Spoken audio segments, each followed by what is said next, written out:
You're watching Fanboy Versus with your hosts, JD Church, Nicole Hale, Chris Triplett, and Chris McFeely.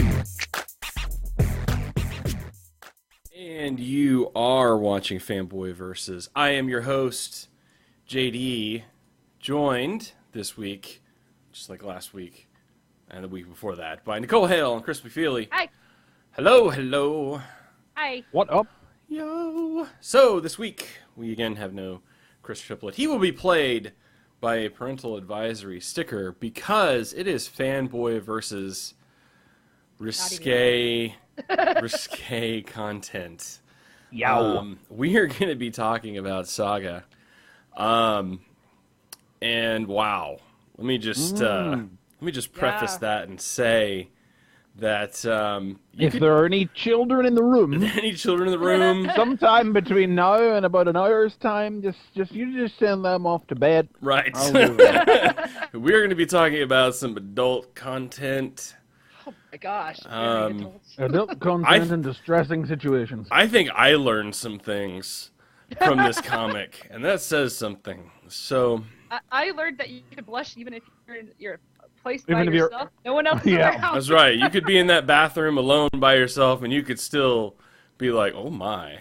The kind of comic that you look over your shoulder just to make sure no one's there when you're reading it. Yeah, this Right. isn't that you want to read on, reading a comic book in public day, you Yeah. know? I'll read this on the bus. Yeah, don't do not take that to work. No. Yeah. No. So yeah. But that doesn't mean it's not good. Oh no. no. That's the No, thing. no. It's like it's a very Just in case anybody's thinking we're gonna be trashing something shocking later. Oh, no. This runs the gamut. And that's at the end of the show. and it is totally fair play too. There is not like any kind of favoritism for one body type to another, Oh, no. So anyway, we'll talk about that. But what we'll talk about now is news things because we want to get those out of the way. So, Chris McFeely, then, sir, what is it? Yep. What has happened? What's going on? There's not a heck of a lot. Not a heck of a lot has happened. In the realms of small bits of news, DC has announced there's going to be another Nielsen survey to just track the continuing progress of the New 52. You may remember they did one of these in comic stores back when the New 52 launched. There's going to be another, so you can go and participate in that if you'd like. There's really nothing more to say about it right now. Just that's out there, and if you want to if you have any issues you want aired, go and vote actively. What else happened this week? The early reviews for Amazing Spider-Man are starting to creep in through European review publications, and they are all positive. Good. Yes, That's good. it's not coming out Did you see here the poll any that I put earlier. on last week? I put a poll on last week to see if more people are excited about Spider-Man or Batman. Oh, I did. Spider-Man was Spidey Spider-Man was in the lead for the longest time, but then all those Batman fans. Ugh. caught wind of it. Yeah, no, it's definitely Yeah. Spidey for me, but that's not next week, but the week after, and it's very early. I mean, I don't know what the release date is in America, but I believe it's coming out on I the got my 3rd tickets for here. next Sunday night. Thank you. Oh wow. Ooh, Sunday. Okay, well that is very early then. That's earlier than. It's Monday at midnight, so I leave here Oh yeah, to because go it's there. not yeah. So next because that's 4th of July week. Then it's coming out. So That's why it's I coming out. remember the TV ads I saw for it over here saying the 3rd of July, and that's really weird because that's a Tuesday, but whatever. yeah. For here, that's the day before the 4th of July. Yeah, but you have an excuse, they're just throwing it out on a Tuesday over here because what? Right. Well, because we Americans are doing it, occasionally, so Yeah. occasionally we like to remind you all we kind of whooped your ass a couple hundred years ago. I think we did that twice. But anyway, Oh. The Irish. so no, we waited till y'all. We came over there, founded your country. We waited till y'all came over here to whoop your ass, and then Yeah. We just made you change your name. right, we just Religion. insulted your heritage and made you work horrible jobs because that's what we do in America to immigrants. My family's Irish, so I can't really say. Anyway, That's happening. So that's the thing that's going on. A Spider-Man. lot of talk from the reviews, without spoilers, that it seems to put a lot of emphasis on the romance element, and I think that's good. Yeah, that's fine. I think. I'm Yeah. okay with it. That's good. I'm looking forward to it. I'm thinking about digging out the Raimi movies and rewatching them all before it, though. Hey, Not quite the same as watching all the Avengers movies beforehand, but for those of y'all in the States, I was reading on Best Buy this morning that they've got a deal where it's like you can get $10 off of the movie plus $10 per Blu-ray for the 3 Raimi movies. damn, that's not bad. So that is not bad. $30 for all 3 Raimi movies on Blu-ray. That's nice. I might have to go do that. So, sticking with movies, the trailer for Dredd came out this week. No, you're doing your Sylvester Stallone impression. oh yeah, he's not in this one. This is the new Judge Dredd movie based on the 2000 AD British comic character, previously probably best known to Americans as the subject of the Sylvester Stallone movie from the 90s, starring Rob Schneider. And oh, why can't we forget one that? of its major failings. One. One of many. So the trailer's out, and I quite like the look of it, I have to say. I'm a little concerned that it seems to be the entire premise of the film is the slow motion action shots. There's an awful lot of slow-mo in there, isn't there? Yeah, I'm kind of like, really? Is it 2000? Is it like 98, 99? Because that's what, it's like somebody was in a time capsule like after the second Matrix movie came out, and then they decided to like make this movie. It's also very unfortunately timed because its premise, which is that Dredd is, locked inside a skyscraper or a city block, as they call them in Judge Dredd, a mega block, climbing up to the top and fighting all the scum on the way up is also the premise of the recent action movie, The Raid. Oh. So comparisons are going to be unfortunately unavoidable. I hadn't even heard of that movie, so I feel okay. I believe it's Korean. Oh, well. But it was released, in places. Not in the States, though. We don't watch that stuff over here. We do not watch things with subtitles or that aren't in English. So I don't think that would be a concern over here. I'm just confirming its origins. So city block things, that's like in SimCity, right? When you got to the end part of the game and you had the big things that you put... No? SimCity 2000? Anybody? I'm not touching that one. No. Okay. It's Indonesian. Indonesian. Oh, Indonesian? That's even worse. We definitely wouldn't watch that here. No, actually, maybe that's not correct. No, SWAT. No, okay, that does seem to be it. Yeah. Yeah. Yeah, just confirming that. Yeah, it doesn't seem to. I suppose that's not going to be much of an issue with Americans from the looks of things. We wouldn't even know that movie existed. I don't think you may have had it, but the British, who are the people who will actually be paying attention to this film, yeah. Hey, there's stuff blowing up, and there's a curious sort of. It's kind of odd looking, this film, though. Mm-hmm. It's like it. The way I've described it is that it has a very proto-Dredd sort of look. It almost looks like a prequel to Dredd, That's what I felt like when I was watching it. It's like it takes place somewhere between now and the crazy future of the comics. It's like the Judge's armor is more like conventional body armor instead of the ornate outfits that they wear in say the Stallone film. Mega City 1, although sprawling, is still quite is peppered with only a few blocks, quite spaced out, instead of like entirely being made up of blocks packed together. And it's a small sort of crime story. It's not the usual kind of craziness, time traveling, chainsaw handed dinosaur man sort of crimes that Judge Dredd often deals with. Well, that's unfortunate. It is. Well, that's it. Dredd, you can do anything with Dredd because they really do milk the far future setting to do anything they feel like in the comics. And you can't have crazy stuff like that. It just seems to be telling a Dredd story rather than the Dredd story, which is at least what the Stallone movie set out to try and do, incorporating the Mean Machine and Rico and Dredd's origin and everything, and just putting the it's it's an odd one, but I think I mean, it's one of those deals where it's like it has. I mean, that's difficult to do, and I can and maybe I don't know if it's like an American audience thing or it's just the way the movies are now. It's almost like maybe it's trying to fall between the lines and not be so much of like a superhero comic book movie and try to be a little more down to earth and accessible. oh well, no, I mean that's definitely what it is, but I think that is they've very deliberately taken that approach to distance it from the Stallone film. Right. Yeah, and I think so too. I mean, yeah, because But it's been ironic so that it long, comes though. at a time then whenever comic book films are actively trying to distance and actively not doing that I mean, and just going crazy bright, just putting the comics up on the screen as we've seen with the Avengers franchise. They're not afraid to just do the crazy.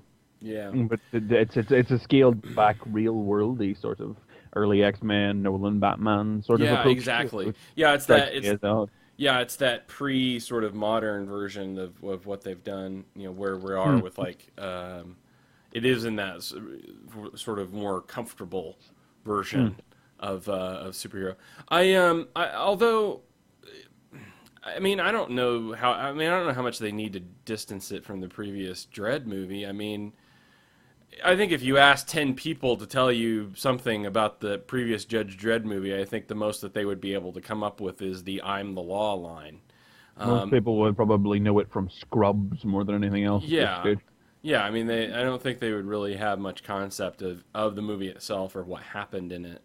So I don't know how much they need to dust it. I think this is more of that world in which some parts of Hollywood haven't caught up yet, and they're still in, like you said, like the Nolan Batman sort of world, where it's like we've got to make this more down to earth and natural. And then Avengers is over there going, "No, that's cool. No, we got a I Hulk. watched it again last night. No, we're gonna do Hulk smash and mutant I gotta Skrull tell you things." though, no, I'm the Law is having from the trailer has a very similar effect on me as Hulk smash. Oh, did yeah. in the Avengers trailer. Ma's not the law. I'm the law. Yeah. Shooting, and I was like, I did go, and it happened, Well, and I wonder if that's an effect too, because I don't know how much penetration there is in terms of like Judge Dredd and that world in terms of even the American psyche. I think probably that was something Oh, that's a very little little. more. It's again the Stallone film. Yeah. Lamb, the lamb, pull down your weapon. I'm the. No. Urban's got it. Carl Urban playing Dredd. He's got it, and he's got the whole chin going on there as well. I mean, Oh yeah. Stallone wore the suit very well, but I'm amazed at just how much Carl Urban appears to have torn Judge Dredd's chin from a comic and stuck it to his own face. He's good. This perpetual frown, just like it doesn't look like a person's mouth that goes down that far. He's very malleable in film. I mean, pick the probably 3 main movies that he's been in, and it's like, how do you tell the difference between the guy? You know. Yeah. I mean, I don't know him very well. I just know him mainly from Star Trek. But... Well, he was in Lord of the Rings too. Oh yes, well. And that's what I'm saying. It's like you would not associate these 3 characters with each other just looking at them, face to face. It's not like, a more prominent actor in that way. I mean, I'm not saying he's not a great actor. He is, but he's not like, well associated with a lot of different films. But the stuff that he's done is so different that's why you don't associate them with him, with one film to the next. So, Star Trek, that's good too. Anyway. Would also require me to give a shit about Lord of the Rings. Well, that's true too. Funny story about that I'll tell in the post show. But anyway, there's a troll on the Hobbit IMDb this week that was just hilarious.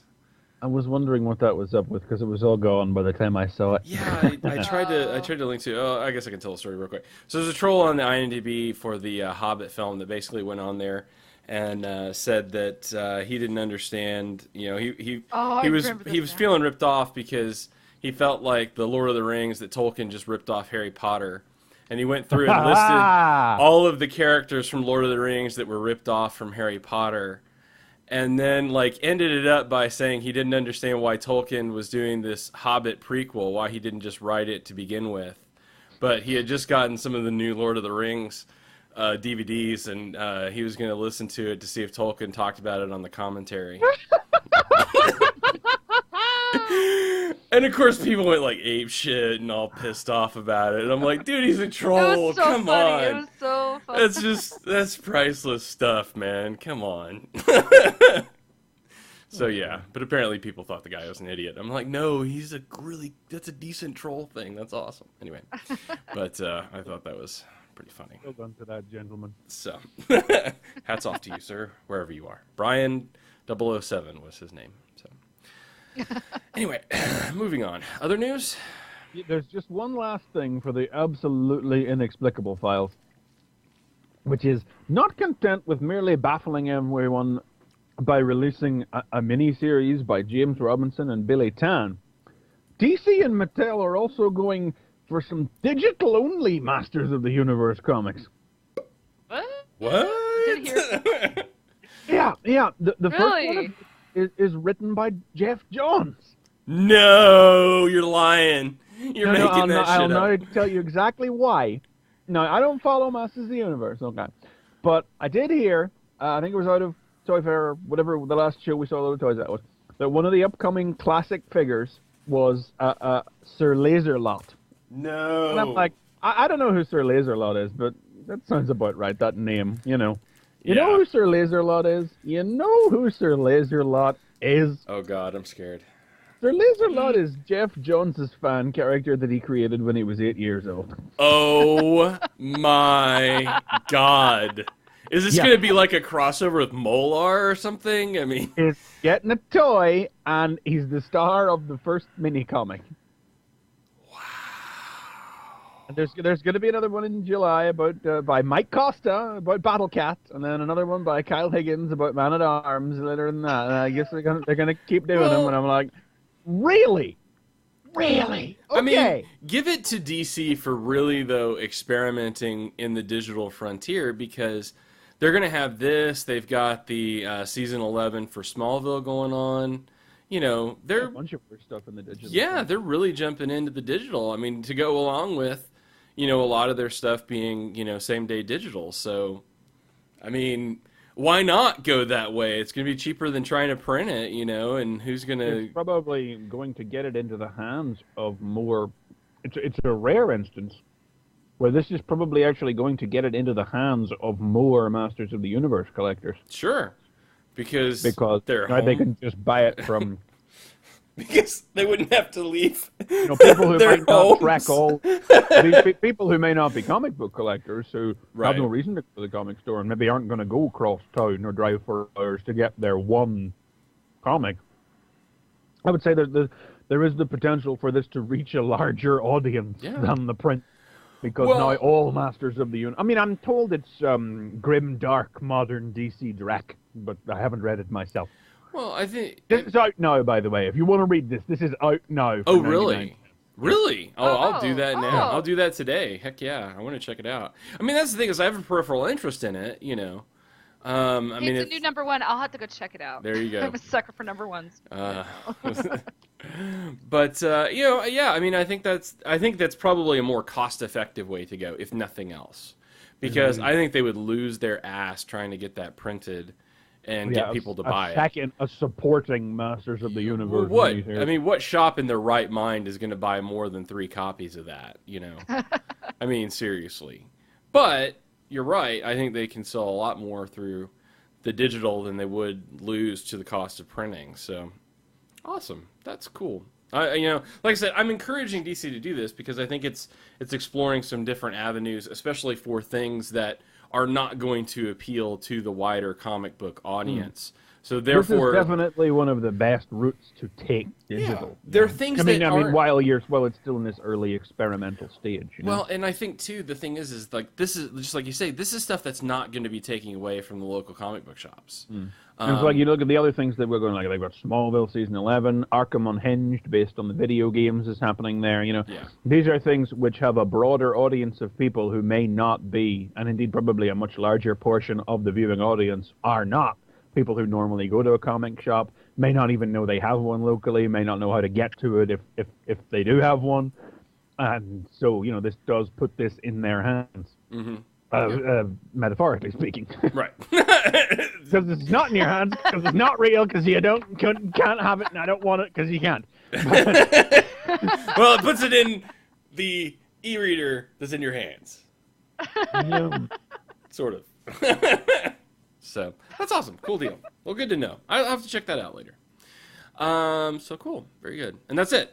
That's all the news. Yep, that's all of there we go. I'm gonna have to check that out. I'm gonna definitely have to check that out. I'll pull it up on my Kindle Fire here a little bit after the show.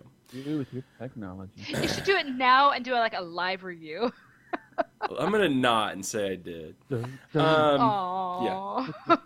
So, but hey, Nicole jumped into the 21st century. I Yesterday? got a phone. I got a smartphone. What'd you get? Oh, I got the new Nokia Lumia 710. Okay. Yeah. Is that an Android or? It's a smartphone. It's not an Android, but look how pretty is it is. Is it like a It's nice and BlackBerry white. or? No, it's just the new. It's like the new Nokia version of the iPhone. It's The smaller. pronunciation amuses me. What? Nokia? But it's I know not. that's how so Americans actually pronounce it, but it's... Is it a Windows phone? It's got to be one of the. It's got to be. I don't know. Either I don't know what the actual Finnish pronunciation of it is or anything, but I know Americans pronounce it Nokia, but all the ads over here call it Nokia. Yeah. Well, that doesn't. No, it's the new Windows phone. Okay, it's Windows. That's what I was gonna say. It's either Windows or Android. So that's what I was trying to. No, it's the new Windows phone, and I'm loving it. Sweet. So there you go. Nicole's now. Because my last Nokia I had for 3 years bit the dust this week. Yeah, I'm about ready to upgrade my Galaxy S to the Galaxy S3, so I'm very excited about that. Anyway, enough tech for this show. Yeah, this comes with its own like Series S kind of thing. So yeah. Ooh. All right, so then it is time for recommendations. Woohoo! So Nicole, what do you have for us this week? Well, I've got a new number one, like I was telling you. I actually got 2 IDWs I'm going to be recommending. The first one is Mars Attacks, because I love Mars Attacks. I love them. I love anything cheesy, 60s alien. But I was just like, okay, I'm going to pick this up. I'll probably be disappointed with how cheesy it was. And I was surprised how entertained I was. It's like a bunch of misunderstandings that leads to a war, like the Hatfields and McCoys. So basically what happens is the Martians are just observing the planet, but something goes wrong with their spaceship, and it hits our spaceship that's in orbit. And then it just leads to a comedy of errors. The spaceship comes flying down to Earth. A bunch of hillbillies finds it. They sell the alien to a circus. And one hillbilly goes back and tries to rescue him. And and it just goes out of control. And then just like this little thing that happens, and it blows up, and there's a huge war. I love it. Wow. It's so cool. Yeah, so, I mean, you kind of feel sorry for the Martians. You're just like, wait, we were just being good guys. And then the one survivor got all the team up to come back down to Earth, and that's how the war starts. So. Now, this is an ongoing series, right? It is. It is an ongoing series. And who's the creative team on it? I'm loving this. It is written and lettered by John Layman, art by John McCrea, and John by John Andrew. McCrea. John McCrea, sorry. John Andrew McCrea, Elder. fellow Northern Irish, sure. Yeah, and Andrew Elder did the colors. So, yeah, it's a lot of fun. I mean, and then they have like just like these little postcards in between like different pages of kind of like if the the Martians were to send postcards back at home.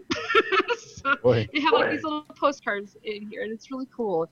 And the art, love the art. The details of the Martians, the details of all the humans is just great. There's a couple little violent parts, but it's nothing as bad as I've seen before. But it's so much fun. I cannot wait to pick up the next one. The only problem is, and if you guys saw me tweet about this, if you're a collector of covers, you're screwed. There's 58 covers plus 3 retailer incentives. So, no, I know that the trick with this is that there is a cover for every card in the original Mars Attacks greeting card set that inspired the film and the franchise. Like, and each cover is just a recreation of that card's artwork. Mm-hmm.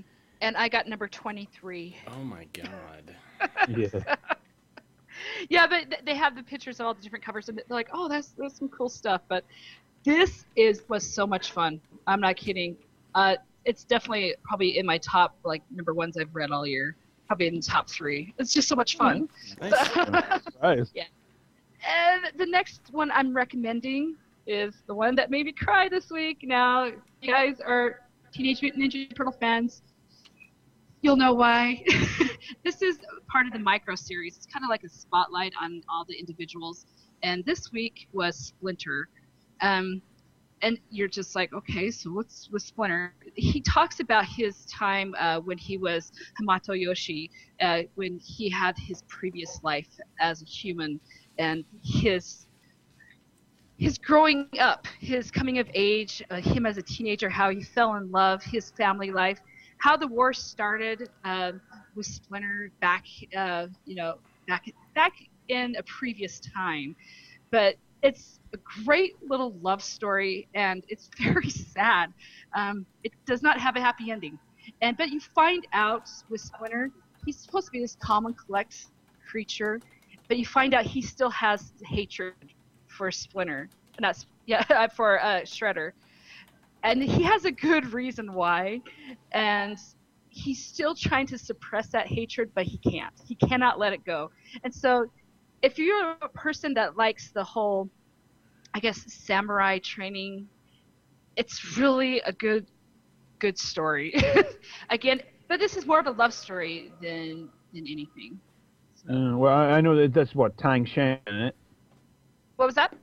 Tang Shan, that story. Yes, it has his wife's story in it. It's very, very sad because it's just like he finally gets the love that he wants, and it doesn't last. That is the traditional Splinter origin. Except but the IDW continuity follows the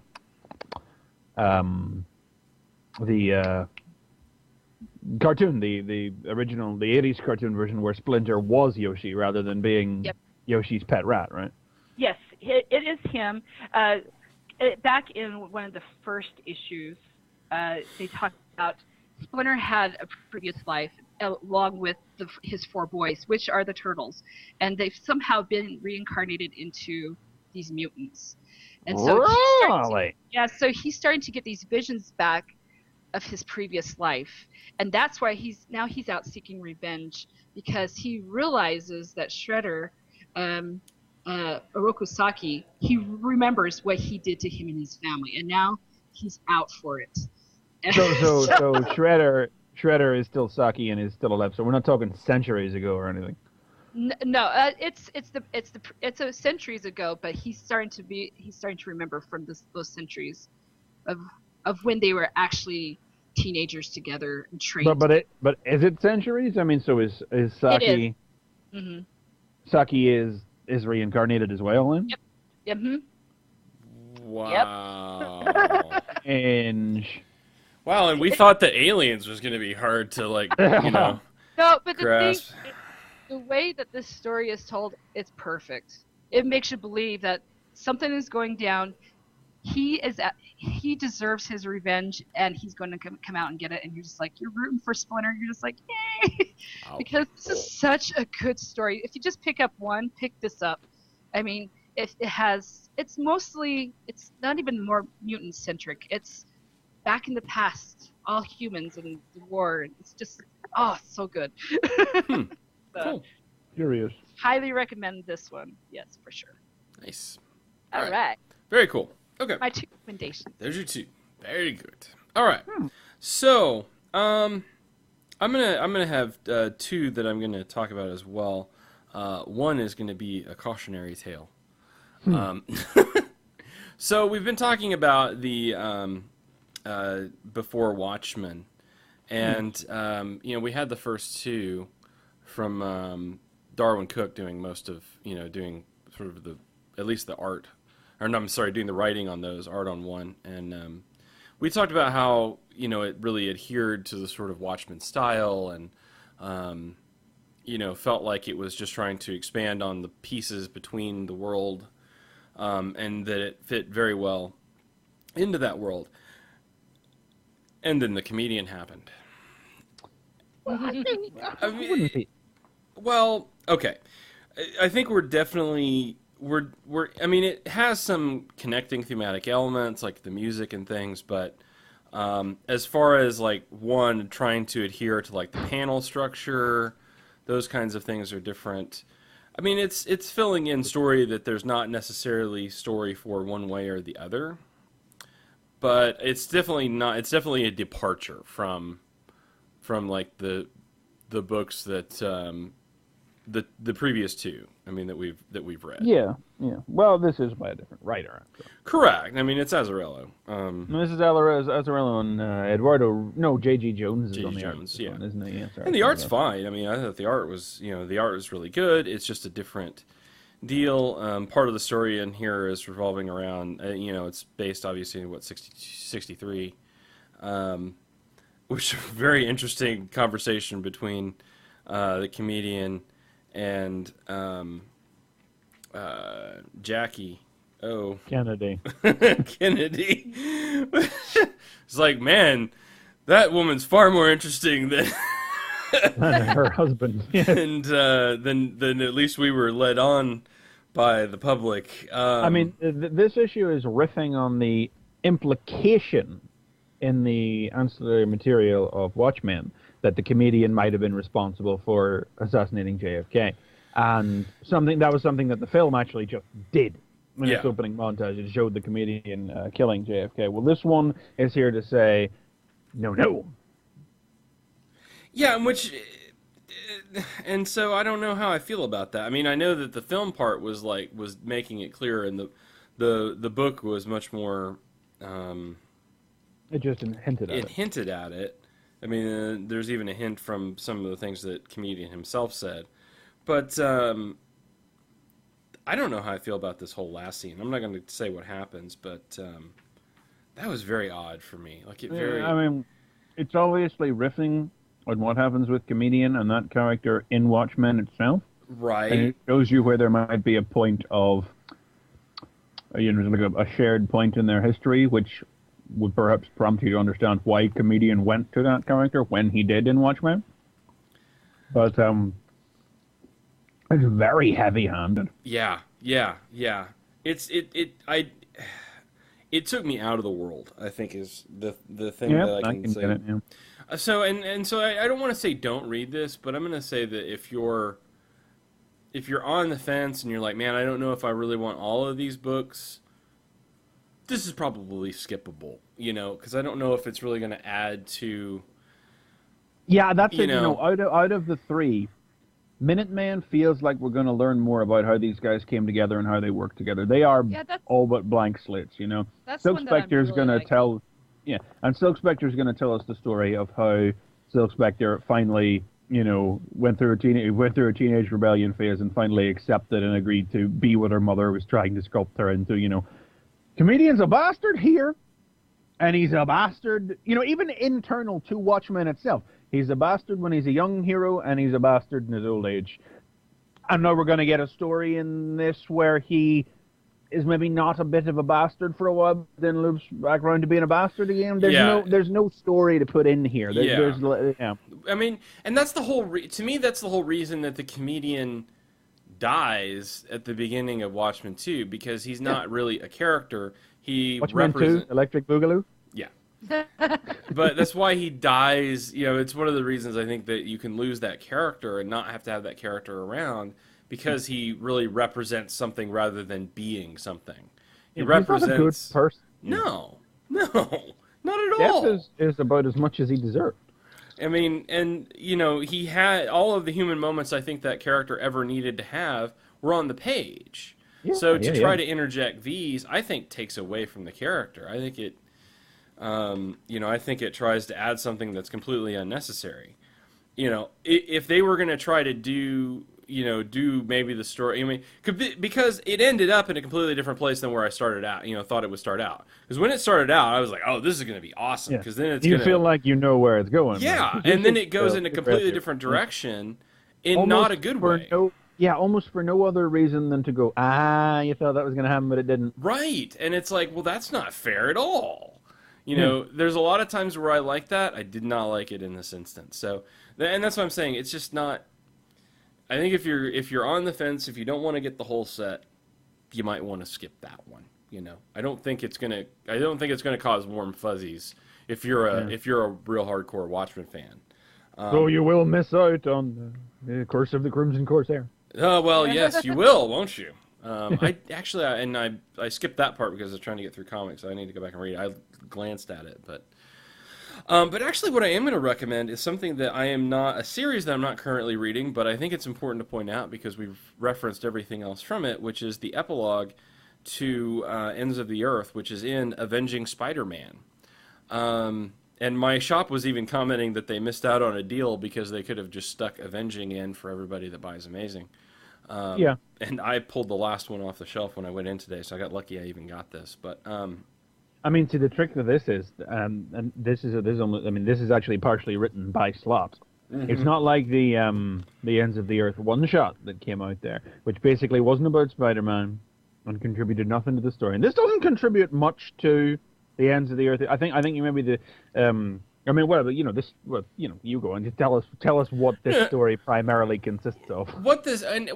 So when we left Ends of the Earth, at the end of that, and I don't know if we gave that away when we talked about it, but we can talk about it now, which was that at the end of it, one of the things that we had talked about that we knew what we had figured was going to happen is that Doc Ock had sort of promised death for Rhino, and because that's pretty much all Rhino had left to do at that point. And at the end of it, he's fighting, Rhino's kind of fighting Spider-Man and Sable. And Sable basically sort of sacrifices herself, and you see her kind of go under the water so that Spider-Man can go on and save the day. And, of course, that really effed with Spider-Man because, his whole thing has been no one dies. And, so I think a lot of us thought that out of this book we would have that kind of moment at the end where it's like, oh, no, she's okay, everything's fine. I don't know. But this story is actually more of a flashback story in which Spider-Man talks about an early team-up between him and Sable and Doctor Strange. It's a fun story. I mean, and it's bookended by Spider-Man working with the Avengers on, like, the search crew, and they're trying to find Sable. I mean, the whole story is just it's a flashback story to... I don't know when the comic would have... I guess it would have been late 80s, early 90s, sort of, in real-world time. Just to a team-up between Silver Sable, Doctor Strange, and Spidey back then.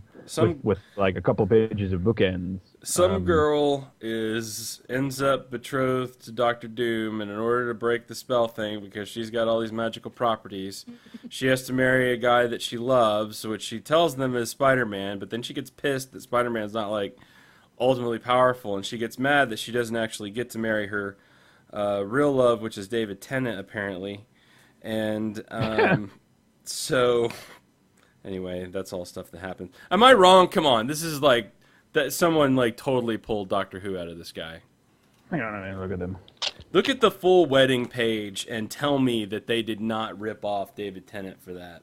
Oh, you're right. Oh my God. Yeah. Actually, wow, I never even noticed, but you're... Blue shirt, pinstripes, the little shoes there. I mean, the hair.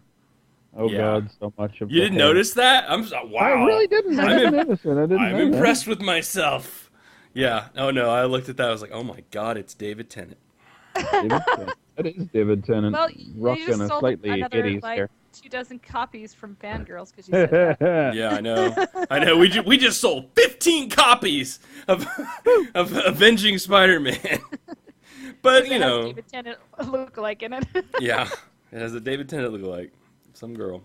So anyway, but I mean, and that's kind of a fun story. I mean, there's some great Spider-Man moments in it because at one of the points, like they had sort of convinced Spider-Man, and they never really convinced him. He just sort of ended up along for the ride because the whole deal was they were like, well, if you marry her, then that'll keep Doctor Doom from being able to, like have her for the spell stuff or whatever that he's gonna do. Yeah, he's gonna use some evil magic voodoo. And Spider-Man's like, I have a girlfriend. I really, I've got stuff going on. I've got a life.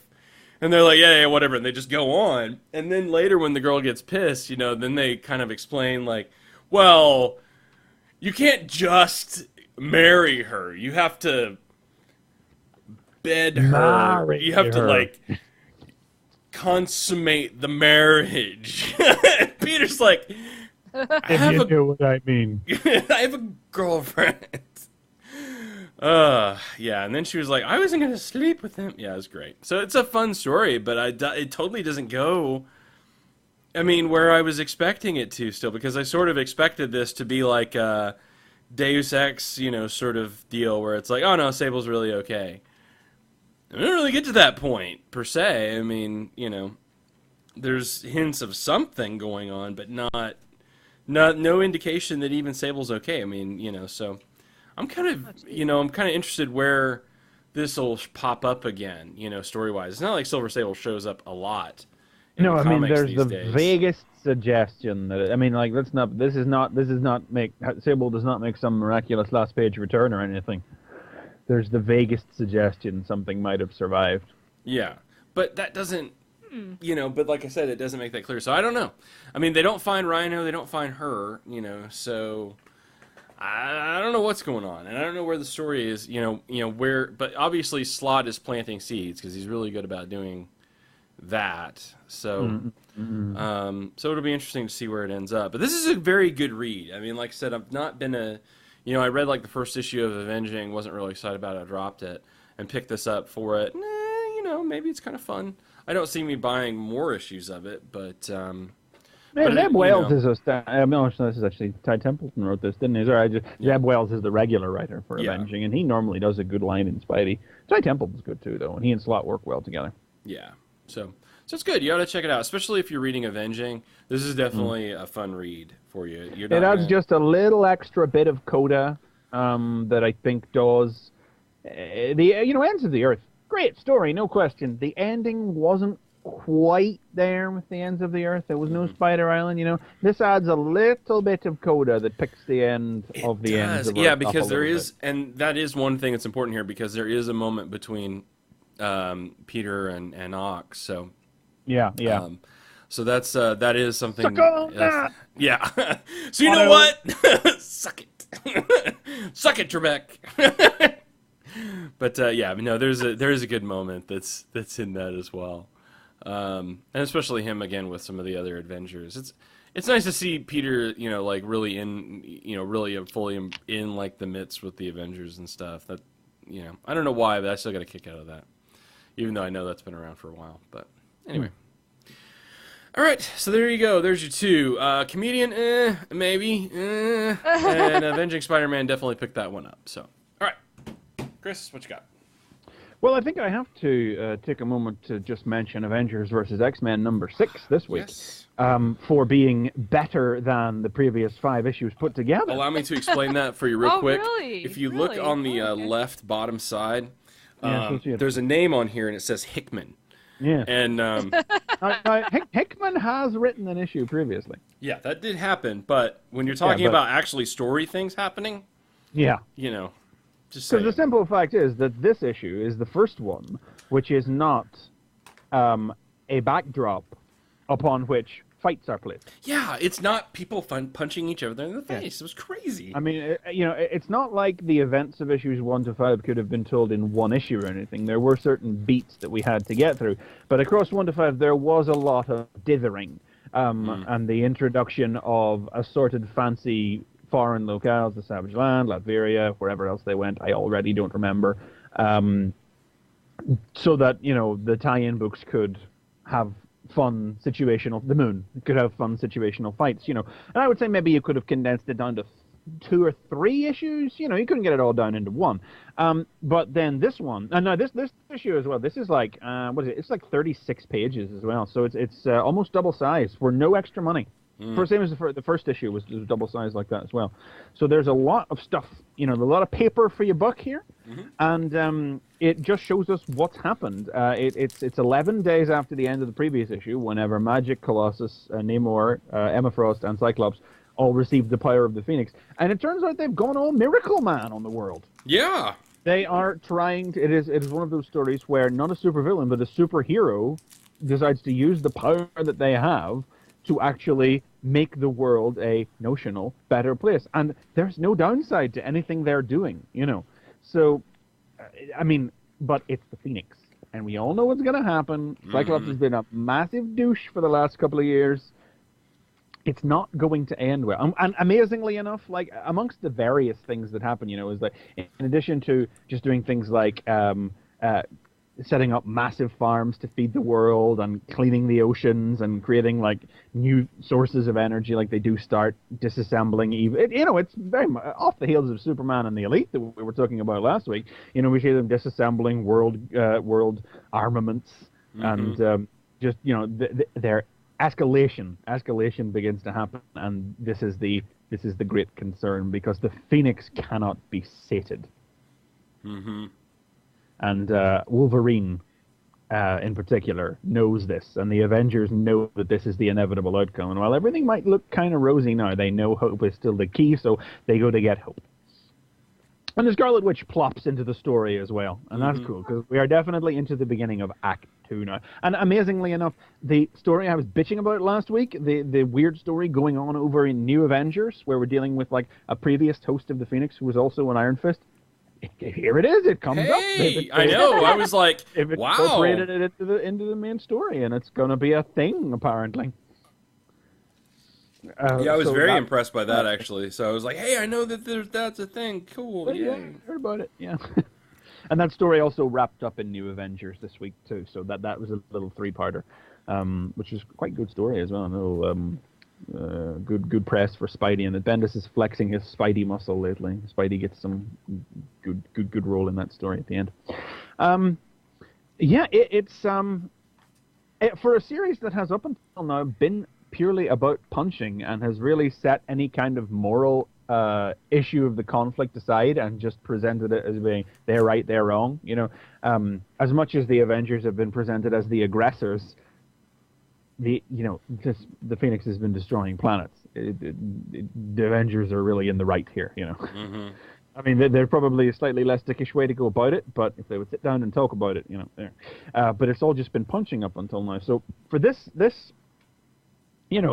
Miracle Man, I can't, Miracle, there's no comparing it to anything else, to suddenly come in like this, and it's just, just totally blindsided me. I wasn't expecting it at all. Yeah, I mean, from the first page, you're in a different world, Oh, yeah. in this book, for this part of it, anyway. Professor X returns to Utopia, but he knows that they're like, Scott, people are afraid, and it's like, yeah, I'm talking with fiery speech bubbles. That's how you know I'm good. I mean, and Cyclops, Hope notes that the Phoenix is even still calling to her now. She and she can feel the lure of its power, and Cyclops offers it to her, and she says that he asks, if I offered it now, would you take it? And she admits that she would, and they go, I can't have it. No, go ahead, take it. No, take it. No, you can't have it. No. I mean, the last line of it is a little awesome and cheesy all at the same time. It is. Are you gonna tell us? No, but no, but it is. I will say that it's both. Will you tell me after the show? Yeah, I'll tell you after the show. Yeah. Yeah, but it's both like. Well, actually, no, hang on. There's no point in hiding this because it's been all over the promotional material. Okay, that's fine. They've put it in adverts. Cyclops says no more Avengers. Yeah, and so it's kind of cool because it's kind of like, I see what you did there, but it's also kind of like, oh, I see what you Yeah. But you know what? They all came together for the wedding. For Astonishing X-Men, they all came together. That was like the same time whenever Iron Man and Captain America both went to Black Panther's wedding in the middle of Civil War, and it was like, you couldn't schedule this any better. Really? Yeah. You couldn't just put a little footnote that says this occurs before X. Yeah, that would have been nice. Because everyone was so happy at the wedding. Yeah. Nice. I'm just really happy to see Wanda's involvement in the story as well, because I've been actively looking forward to the Scarlet Witch getting involved in the story. She also gives us the look that the Phoenix is not untouchable, and that's going to press Cyclops and the Phoenix Five, as they're calling themselves, into more of a corner, I think. I like this sort of vision that she had as well. This premonition. Just because it sort of had like the original Avengers team assembled on it, and so I thought that the imagery was nice in terms of it. I think that was an interesting way to illustrate the point that they were trying to make. Just speaking of illustration, actually, I should point out that this issue is drawn by Olivier Coipel, who House of M, most people probably know him from, and the Straczynski store was his as well. The first 5 issues were by Romita Jr. I'm not sure how many issues Coipel is going to draw, but always a pleasure to look at his artwork, so I'll take as many as he's willing to do. Yeah, this looked really good. I noticed that there was a distinct lack of sketchy lines. Oh, he's always very tight. I mean, his Beast actually is the coolest I've seen the Beast look in man. years. Yeah, Beast I don't have a problem with Cat Beast. Some people still do. I never did. I think but he looks like great. Yeah, it's really good. No, this is a very detailed art style. It's really good. And I like there was like one point in here that I like that doesn't end up getting pointed out. I guess it's why they don't end up using Black Panther as much, because there's a whole point they're like, all right, we're going to go in there and we're going to get Hope, and Black Panther's like, except me. I can't. I got a diplomatic thing. No. Y'all have fun with that, though. I'm going to be over here. Easily better than the first 5 put together. And if you've been put off by this, I would almost recommend you could probably grab issue 6 and see what you think. Yeah, I mean, and try picking it up for the second half. It's worth a look. It's just genuinely, it's very good. For as much as the other stuff was just punching in the face, this is actual story things happening. It's not like there's not a fight in this. No. There is at the end, but it's in the purpose of the story. It's not there to just serve as a background to spread tie-ins out over. I mean, at one stage, it seems like there's going to be a fight between Colossus and Iron Fist's team, and they don't have a fight. That was the craziest. That was the craziest thing. It was like, hey, this is a not fight. Let's not fight. They sat down and talked with the bad guys who were causing the ruckus that had brought them both there to the same place. I wonder also what the Phoenix possessing him means for Colossus's connection to the Sitarak. I always heard that you couldn't have comics where people like sit down and talk things out because that would be boring, and I always wondered, like, really? And then it happened in this book, and I was like, yeah, that was boring. that was definitely not the most exciting part of the comic. Like, they sat around and talked it out. Like, oh well, yeah, that wasn't that cool. Sticking with the AVX theme as well, my second book for this week is going to be Avengers Academy, which I haven't talked about in a while, but this issue was like super great. Really enjoyed this issue. This is by the regular writer Christos Gage, with art by new penciler Timothy Green. And a large part of my love for this is the fact that it is a Justin and his Sentinel centric story. Now, I really enjoyed the original Justin series. He had a series launched during the same time as Runaways, went to 12 issues, and then a follow-up miniseries. And it's just about a kid who finds a discarded Sentinel and programs it to work for him. It doesn't have a personality. Despite what Justin claims, it doesn't actually have like a personality or any sentience or anything. It just does what it's programmed to do. But he's become very attached to the Sentinel, and now he joined. I plotted whenever he turned up in the double-page spread of new students at Avengers Academy, like whatever that was, nearly a year ago. And he's been floating around on the fringes, and the Sentinel's been good for comedy, as it's just prone to shouting, "Destroy all mutants!" at the most inopportune of moments. But the central twist of this is that X-23 it doesn't want the Sentinel to be there anymore. She insists that he shut it down or she'll destroy it. And Justin's it's like a super burn. She's insistent because she's a mutant and these are things that have been programmed to hunt and destroy. And Justin insists, that he's reprogrammed, that he can't. What does it say? Sentinel, what is your prime directive? Unit will not abandon Justin. Continue listing all directives. Protect Justin. Preserve and protect all life. Do not harm living beings except to protect Justin. Self or other living beings. Defend self. Preserve self. Destroy all mutants. Well, there it is. Way down at the bottom. All Justin's been able to do is plant directives that override it. And this isn't good enough for X-23 because, it's a programmed killing machine. He's my friend, and X-23 retorts, it's a machine programmed to kill. And Justin goes, so are you. It's like, whoa! Bitch, no way! He totally went there. You have no defense. And it's so wonderfully... I'd never even thought about it before. He just seemed like a random choice from just like a lesser-used teen character to put into the book. But it's as he says here, Avengers Academy is where you don't get punished for what you might do wrong because bad people stack the odds against you.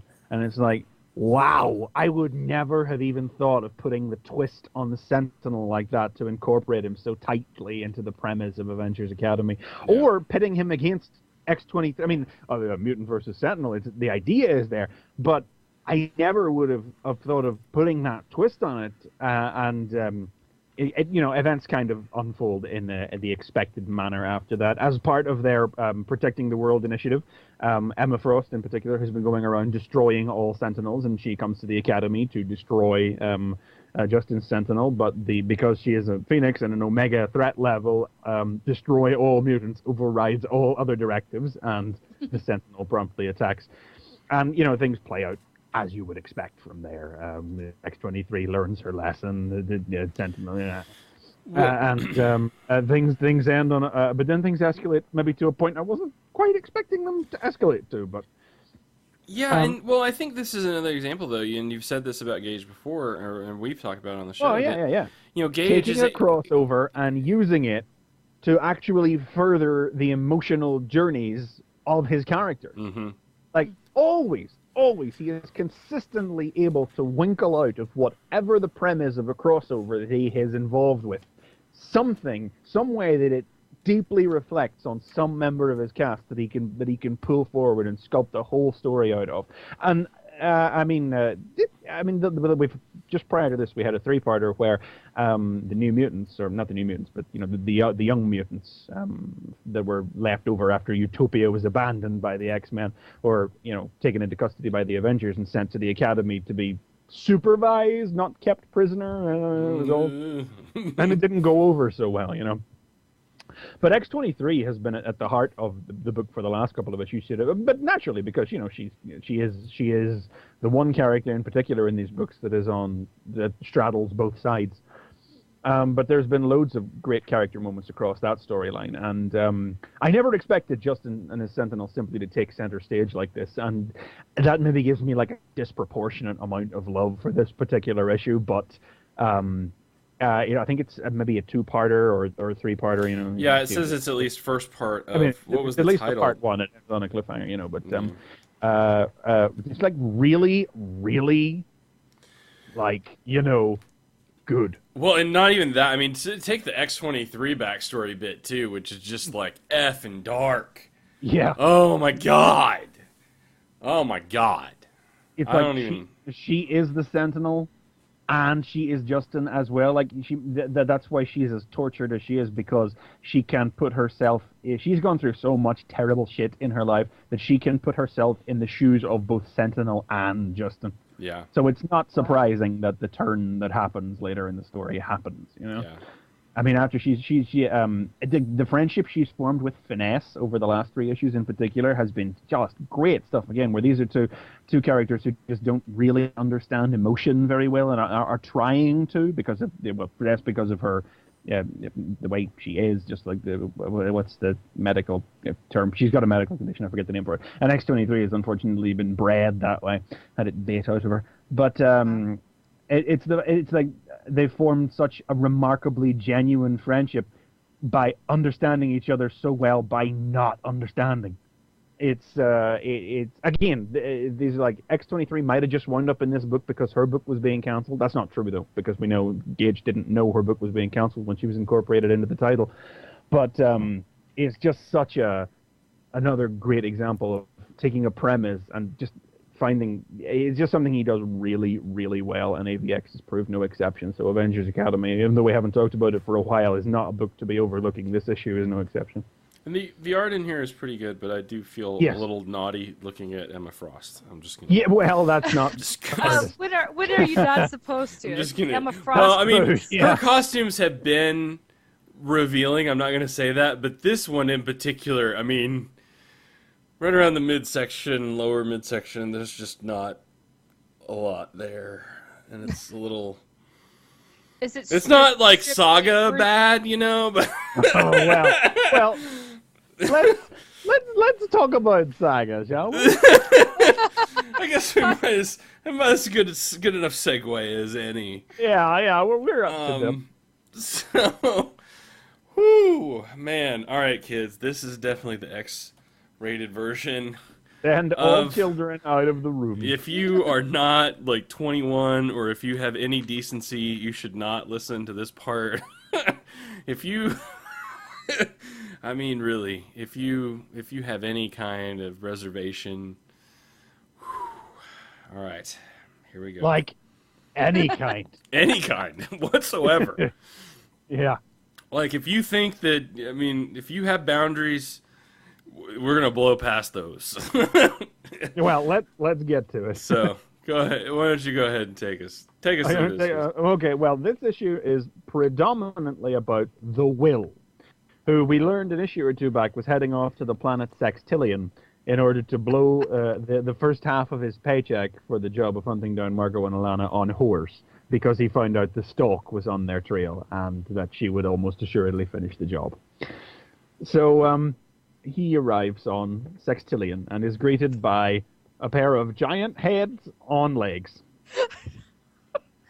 I don't even... It's the first page is a splash page. Giant heads, fishnet just attached to a pair of fishnet stockinged legs and heels, and you're like, I see what's going on here. See, I imagine they probably have. This gives a whole new meaning to getting head. Let's Really? just say wow. And Nicole just started us off, kids. There's the like they probably have the essential organs under their chins there as well, and I'm like. Yeah, you've pretty much got everything you need there. That's the sort of planet this is, I guess.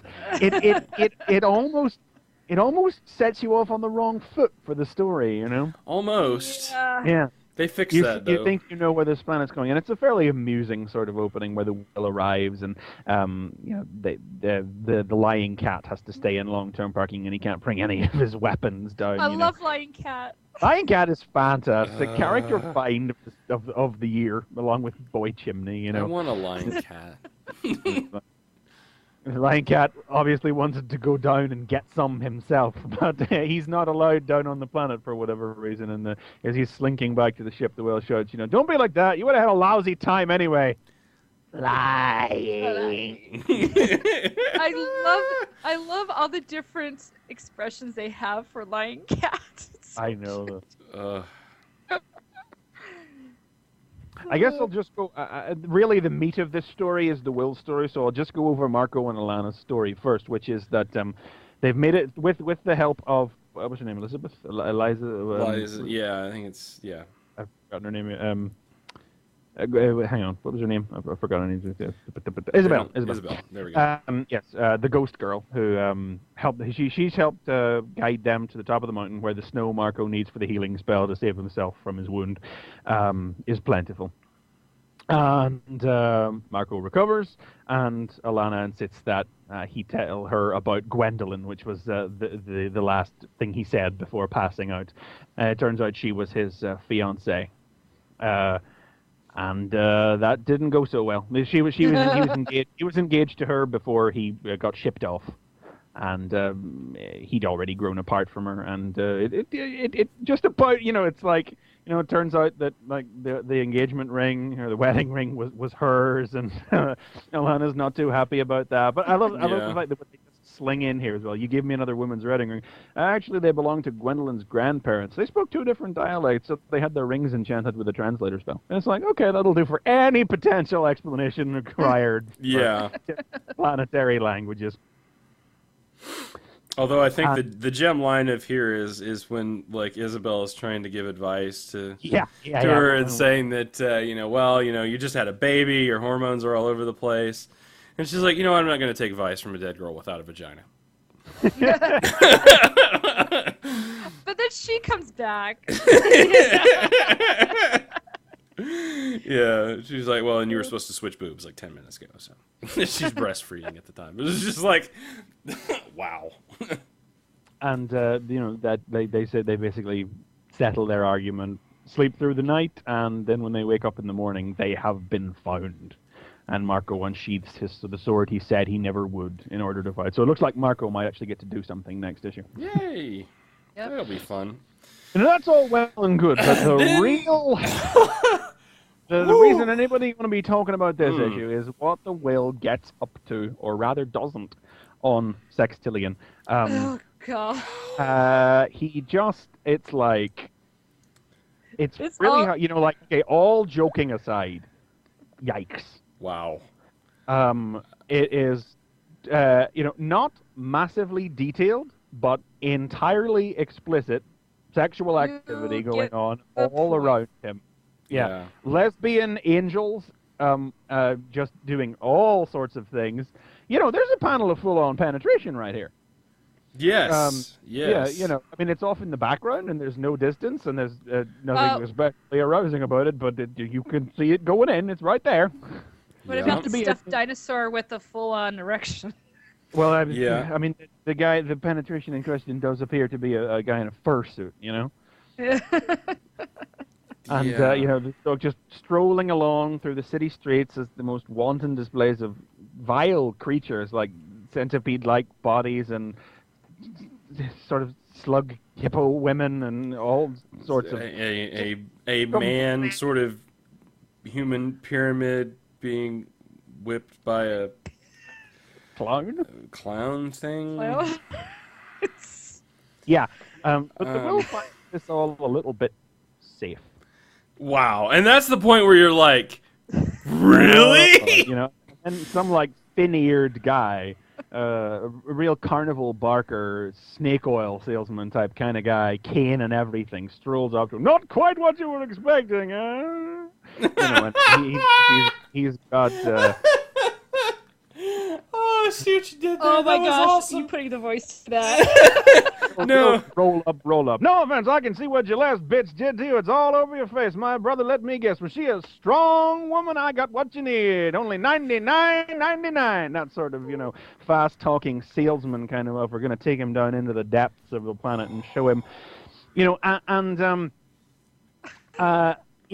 the fact of it is like that's the first bit, like. And it's really shocking imagery, but it's not like it's all comedic imagery, It's explicit, but it's not intended to arouse the viewer, No. It's like, oh my God, it's just more intended to sort of shock. It's like, how are they getting away with this? Is sort of supposed to be the reaction. It was like, oh my God, can you do this? No, that's that seems to me as like what you're supposed to think out of it, And it's like, if this is safe, like what kind of beast is this guy going to present to him? And they go down, and he takes him down into his leather padded couch room, and he needs what he's brought to, well, because we know that the will and the stalk had a thing.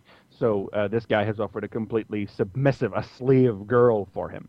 And, so you get to the thing. You get into the page, and it's like, you decent in there? Anything but. I taught her to say that. And he opens the door. And now I personally, expect to turn the page, and I was expecting to see something that looked like the stalk. Just like to put the humorous capstone on the whole thing. It's like, he passed up all that crazy, outrageous stuff. It's like, you expected to go to a more outrageous place. You turn the page. And you're like, oh, wow. Yeah. Your heart just sinks. You're just like, I really just needed to put this down for a second. I'm like, when it came to this page, I'm like, okay, I've got to just remember this is just a comic. But it still hits you. It still hits you. There's no point in not telling this, but you turn the page, and it's a 6-year-old girl. And, I just went, I had the page in my hand, and I was like, oh, God, what is he? Oh. Oh. I just sort of set the comic and just moved back from it a little bit. I was exactly. And then, she, how old is she? I'm 6, and I'll do anything you want. It just gives you chills. Man, I know.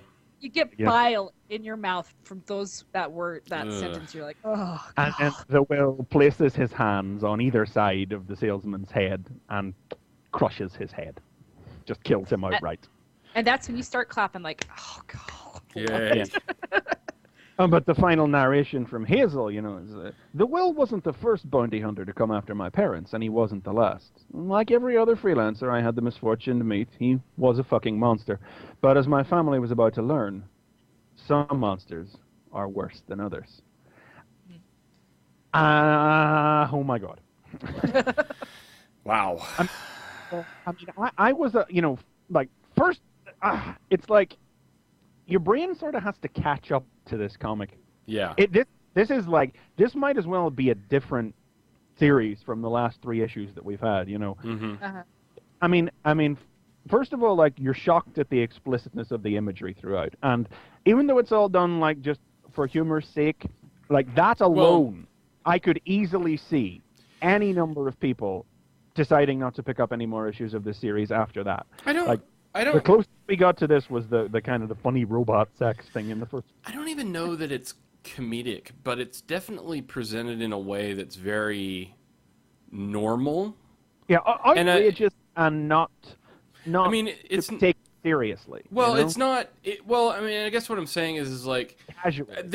It's not like Batman and Catwoman having sex on a rooftop, where it's like these perfect bodies and proportions and things.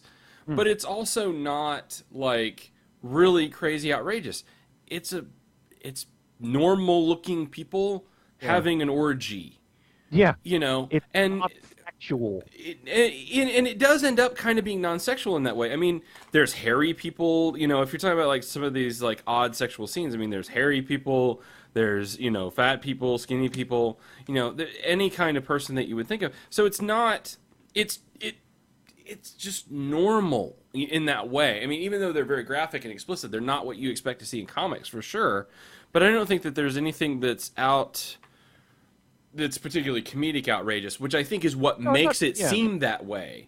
Because it's not what you expect to see in a comic. In the comics, you expect to see that exaggerated reality, the huge breast, the perfect ass, and all that stuff. You don't expect to see sex acts depicted on a page with people looking fairly regular, and so I think that's probably is what makes it more shocking in that way. It's it seems designed to shock in some capacity, but not to. It's not just. I mean, it's I was going to say not to morally outrage, but I can see people being morally, sure. offended by this. That is not. It is not. It's not intended to titillate, though. No, I don't think arousal. No, that it's not intended to titillate. Yeah, I don't think that arousal is the point at all. And certainly the way the will just goes past, and it's all as wrote. They might as well have price tags stuck to them for all that it matters. He's just browsing. But whatever way you want to read it. And I mean, I could certainly see people saying, right, no more Saga for me after that alone.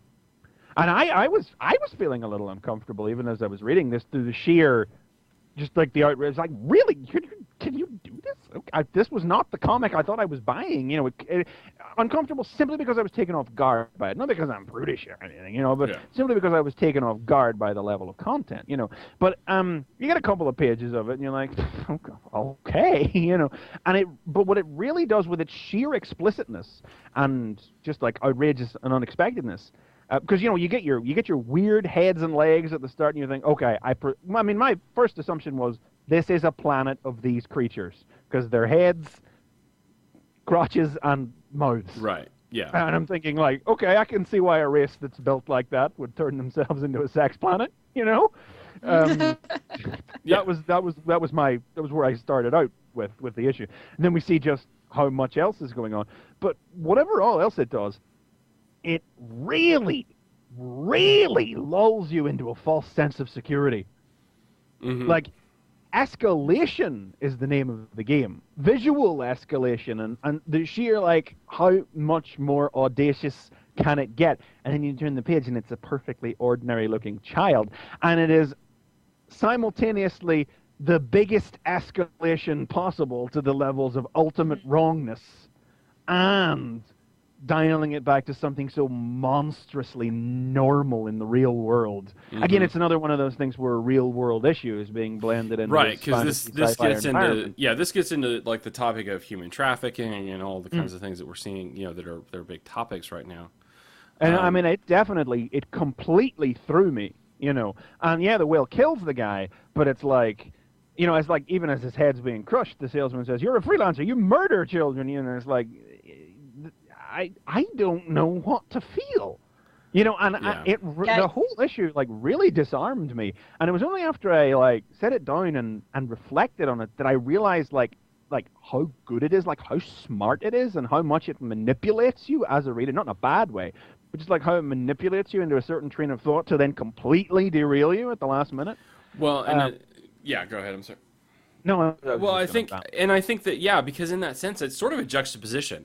It's like, which is worse? Which is the more sickening thing? Yeah, exactly. It's you could see a load of Bible Belt types going, "Oh, look, there's a penis." Horror. Right. Put the comic down. It's like if you are offended, if you're offended by all of the sex acts that are in the beginning of this book, and that is the thing that you focus on, then you are a sick fuck. You are a sick fuck. You've got explicit depictions of the most twisted stuff going on, and then you have nothing more explicit than a fully dressed child simply standing there, and that is the more shocking and disarming and off-putting image. Like that's how smart this comic is to really play with your head. And that's why I'm saying, though, I mean, seriously, if I hear anybody bitch about this comic and they complain about the sex acts in the beginning and they are not appalled by the child, then they are, I mean, that is just evident of how fucked up they are. Because what's wrong with this and what's being put forward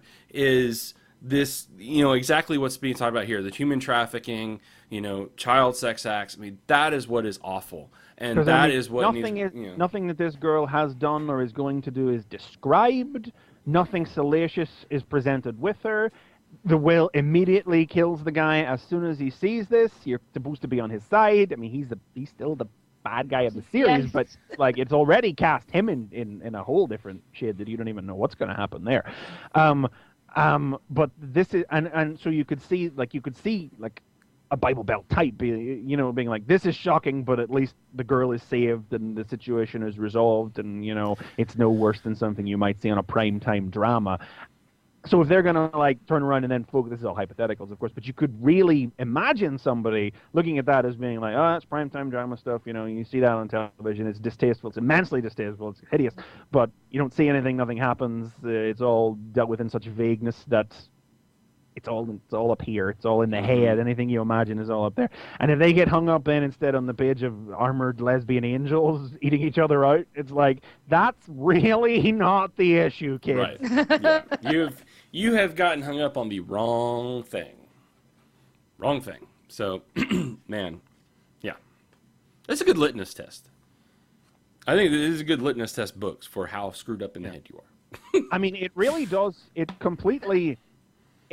It does. I mean, I think that a lot of people will be seriously considering whether or not to pick up the next issue of this, because we've seen nothing like this in the book this far. And if they can go to a place like this early, it makes you wonder, like, what could be down the line waiting to leap out at us at any minute? Like, you got to remember the controversy that started out before this first issue came out. Yeah, with the breastfeeding thing. I mean, no, Yeah. I think controversy is. Holy crap! Like you look at the first 4 issues of this comic, and it's like a chick with her knocker out feeding a child sex ring. Mm-hmm. Well, and I mean, I think too. It's like, again, let's focus on. Are you focusing on the wrong thing? A woman breastfeeding versus a child. Let's focus on the right thing here, people. Breastfeeding a child is a normal, natural, beautiful act. People fucking is a natural, beautiful act.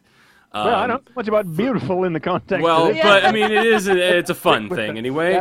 But in the 10 arms. Hey, if you need more breasts, but juxtapose that to things that are really wrong and are real world wrong things, like children being. I mean, hell, here in the States, we're in the process of putting Sandusky away because he fondled boys. So this is a real thing that happens, and it's a real horrible thing that happens. There are real horrible things that happen to people in the world.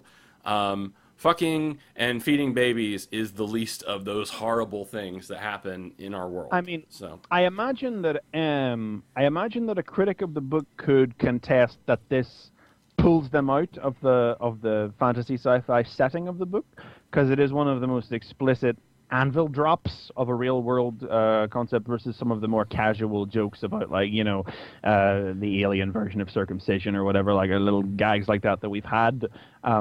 But I would think that this is still very much in keeping with the general real world and sci-fi balance that Vaughn is doing. I mean, look at Isabella. I mean, we talk about Isabella. I mean, let's not forget that this is a girl that died due to stepping on a landmine. Yeah, by stepping on a landmine.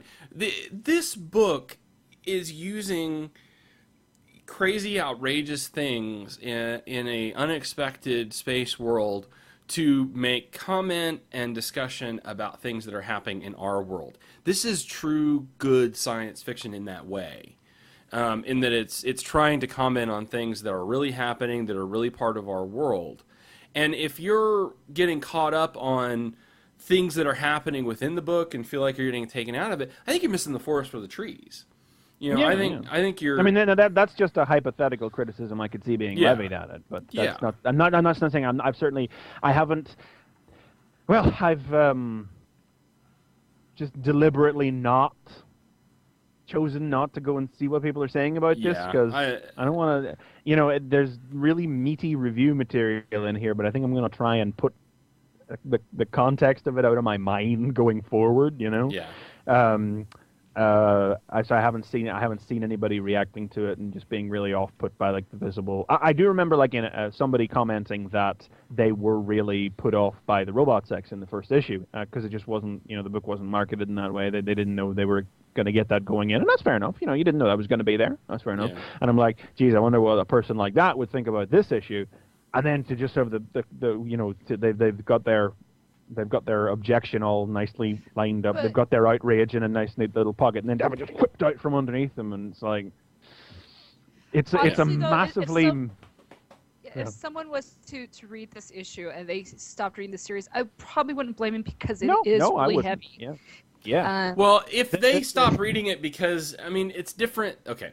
It depends on why and why I would feel frustrated. If you read this and you're like, I just can't handle the reality of thinking about children being subjected to that, then I can be like, okay, I can kind of get that.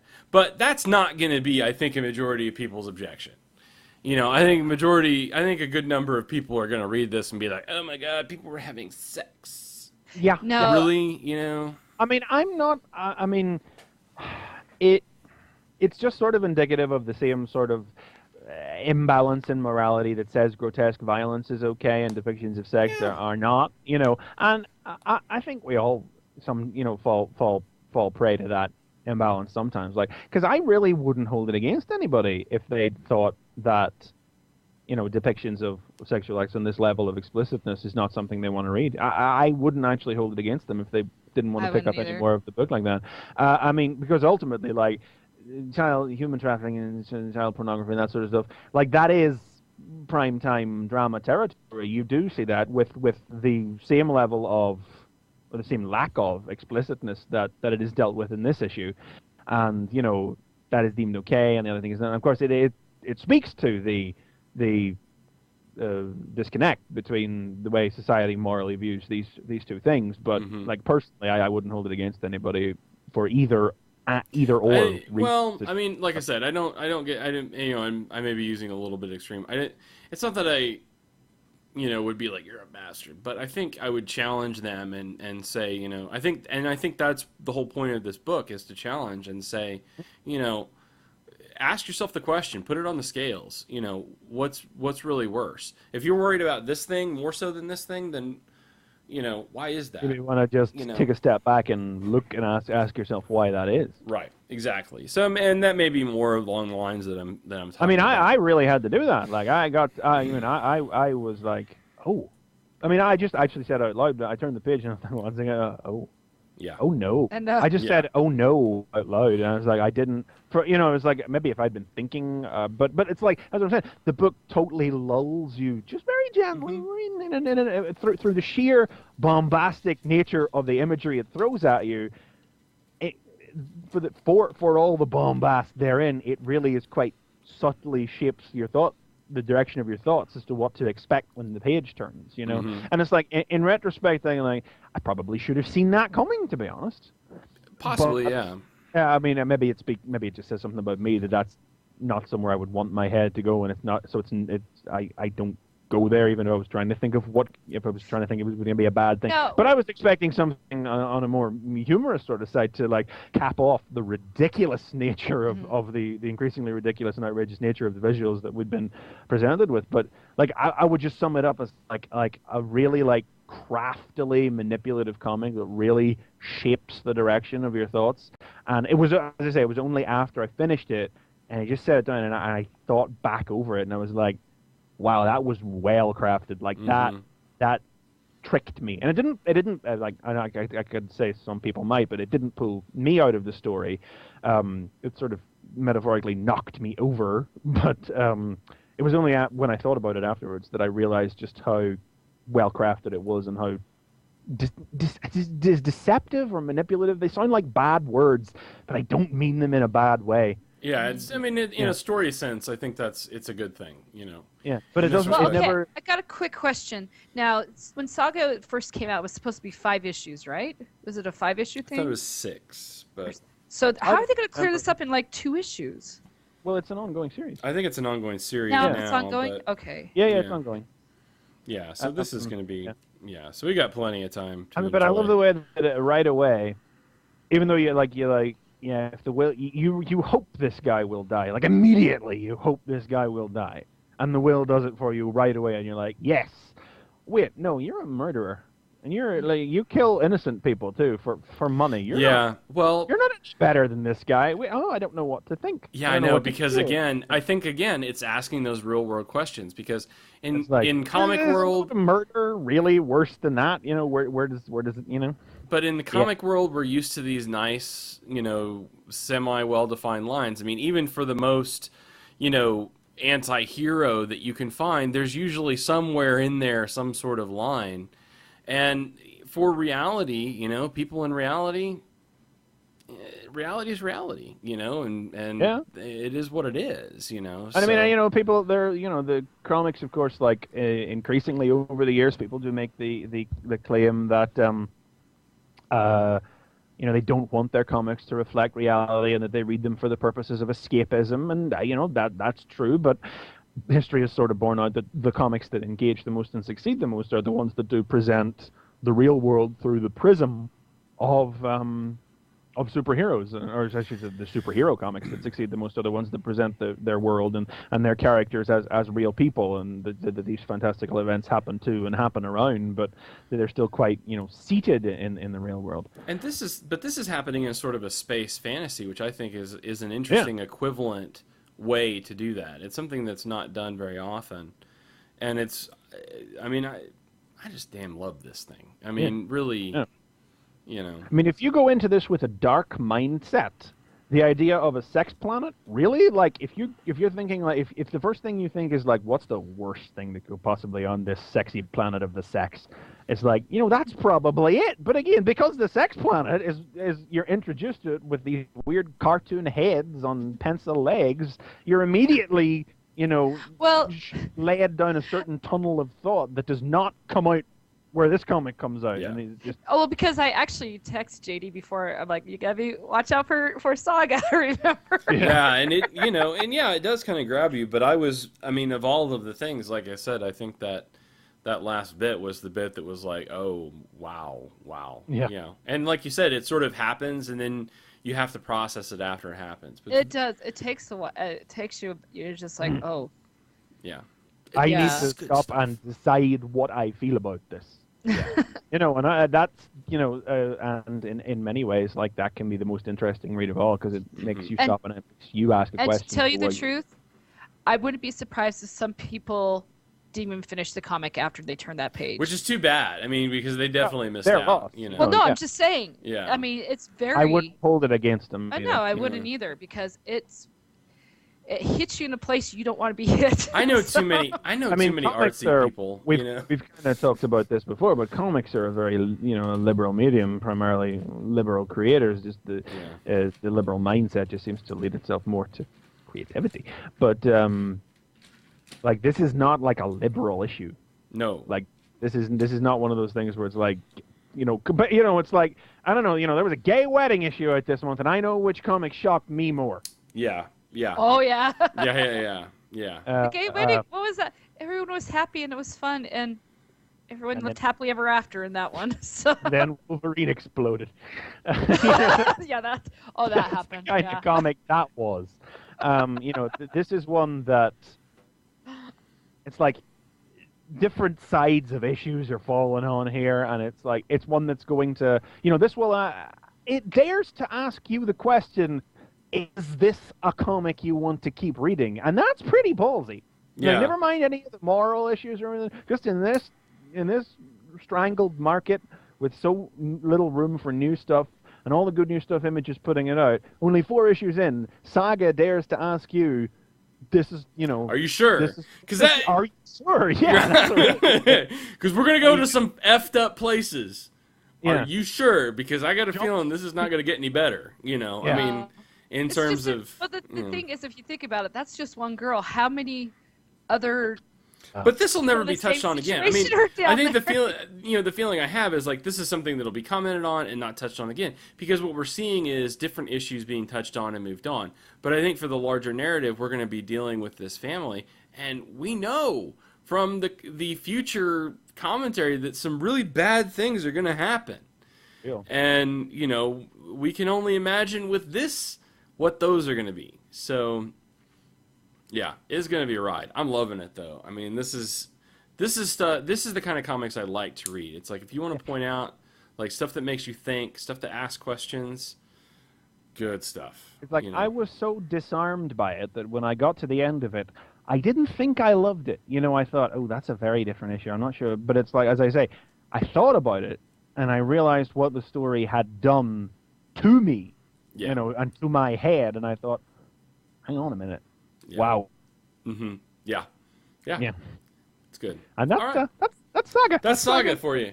So, just a wee brief chat about it there. Check it out. I mean, like I said, and if for some reason... Check it out, but it's like, that sounds like something you'd be interested in reading. I mean, we can't, there's not going to, the issue's not going to hold any surprises for you, so it won't have the same impact, but I don't think there was any discussing it without just going into the... No, there's no way. I mean, you really have to go there. What happened in the comic, Yeah.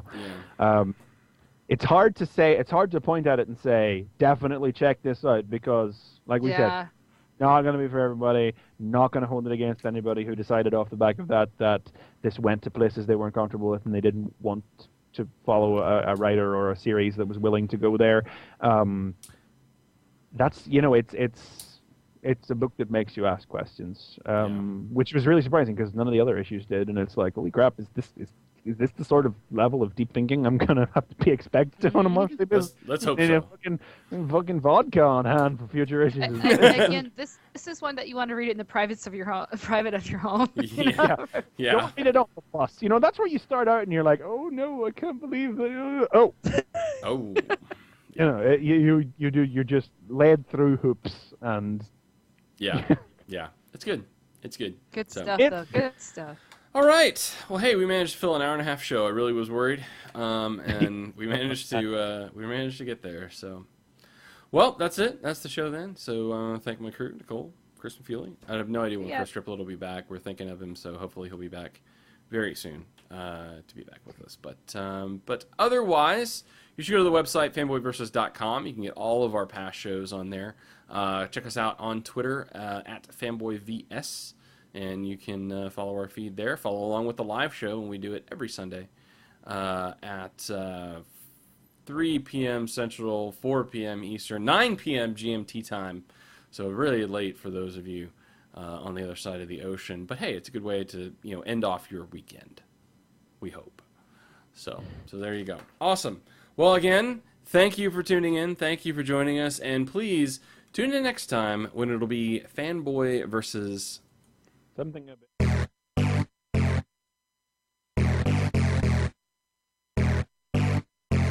This has been Fanboy Versus. Visit us at tfradio.net for show notes and to subscribe to the podcast. Follow us on Twitter at tfradio for news and updates. Like the podcast? Leave us feedback on iTunes. Copyright 2011 Radio Free Cybertron.